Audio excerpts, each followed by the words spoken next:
কখনো কি মনে হয়েছে কেউ আপনাকে না বুঝিয়েই আপনার সিদ্ধান্ত বদলে দিচ্ছে?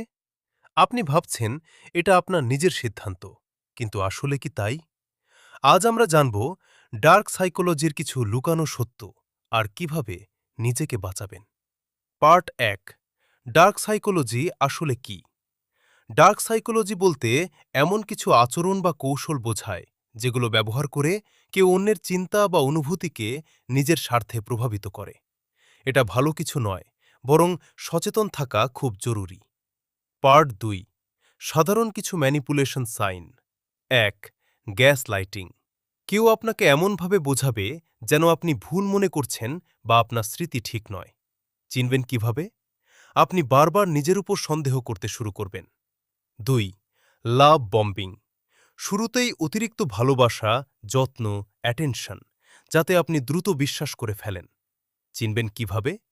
খুব দ্রুত সবকিছু পারফেক্ট মনে হবে, তারপর আচরণ বদলে যাবে। ৩, সাইলেন্ট ট্রিটমেন্ট। কেউ ইচ্ছা করে কথা বলা বন্ধ করে দেয় যাতে আপনি কষ্ট পান বা চাপ অনুভব করেন। ৪, গিল্ট ট্রিপিং।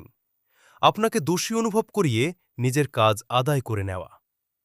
পার্ট ৩, নিজেকে কিভাবে বাঁচাবেন। নিজের অনুভূতিকে গুরুত্ব দিন, না বলতে শিখুন। সন্দেহ হলে বিশ্বস্ত কারো সাথে কথা বলুন। কেউ আপনাকে বারবার খারাপ অনুভব করালে দূরে থাকুন। ডার্ক সাইকোলজি জানার উদ্দেশ্য কাউকে কন্ট্রোল করা নয়, বরং নিজেকে সুরক্ষিত রাখা। মনে রাখবেন, যেখানে সত্যিকারের সম্পর্ক থাকে সেখানে কখনোই ম্যানিপুলেশন থাকে না।